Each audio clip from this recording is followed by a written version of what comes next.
So, one of my audience members said that, in all fairness, we have to hold Square Enix accountable for the current performance of their Final Fantasy XVI game on PC.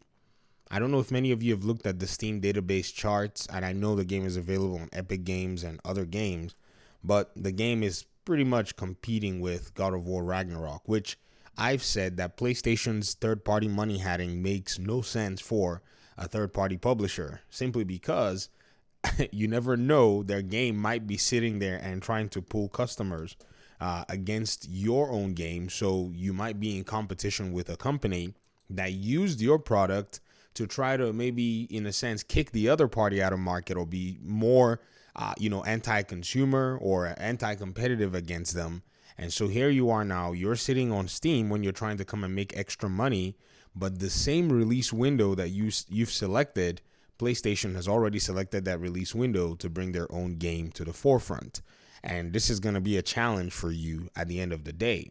Now, the reality is, yes, Square Enix did sign a contract or an agreement, or they agreed to having their game be a timed exclusive on the PlayStation platform. Now, yes, timed exclusivity is something that, it's always kind of dependent on some of the scenarios and some of the situations. I'm not a fan of third-party exclusives. However, we've seen some games where third-party exclusivity has been beneficial for them.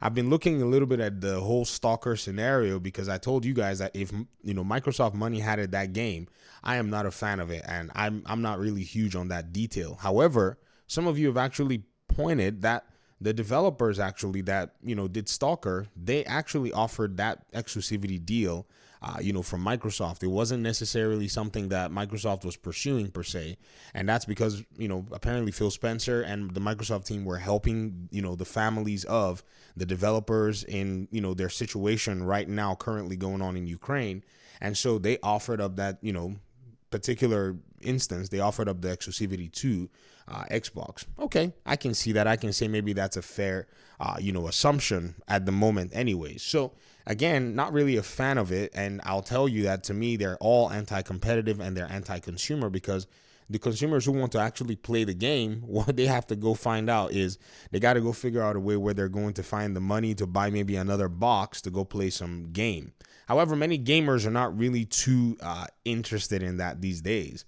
But that's just one aspect of the conversation. But the main thing here now is Square Enix now has, in their own, coffers, a game like this, and a game that is not necessarily appealing to a lot of folk across the board. What has changed? Has Final Fantasy XVI gone through so many reiterations that people are no longer interested in a series because there are just too many games in it?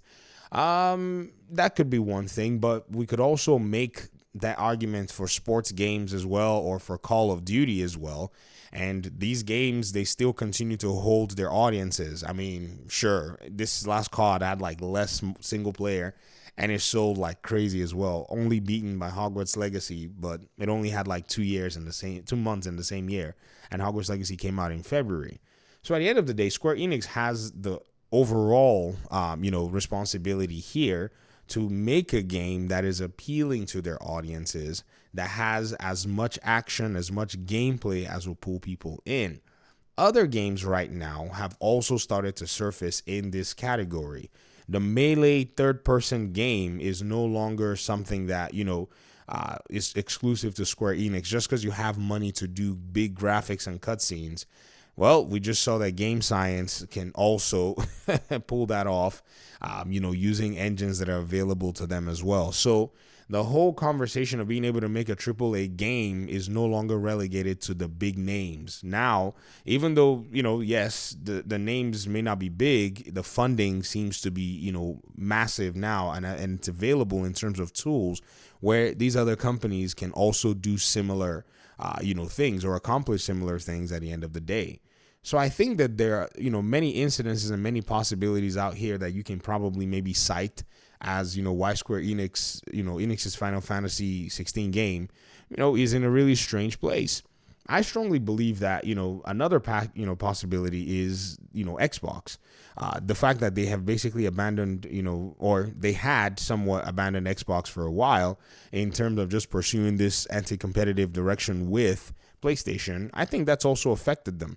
I see a lot of people talk about, porting to Xbox is probably going to cost way more money and all this stuff. And I'm like, ladies and gentlemen, making a port is not really that hard for, a company like Square Enix. I don't think it will be that expensive either. I mean, look at how much PlayStation has been spending on its PC ports lately. It's not been spending too much money, if you think about it. And from someone who's in game development, I can tell you that, what I know about porting is absolutely one of the cheaper things that you can do after your game has been made. You're pretty much just following, the protocols and procedures of the platform that you've already been making games for decades. So again, I see people make this big fuss about it, but no, that's not the reason. The reason is just basically, they had people within the ecosystems there in terms of in terms of Square Enix that wanted to basically join up with PlayStation and put Xbox in a really weird position. But it seems like things are changing. I mean, yes, there's a Tokyo Game Show that's coming up. Some have cited that the Tokyo Game Show is probably going to be the next unveiling of more Final Fantasy games coming to the Xbox platform. But some people are, casting doubt on that. They don't think that that's the case in this particular scenario. But I wanted to point that out because I thought it was very interesting. I would love to hear your thoughts in the comment section. Thanks so much for watching the video. Appreciate you guys' time and audience, and hopefully we'll talk pretty soon in another one. Peace out.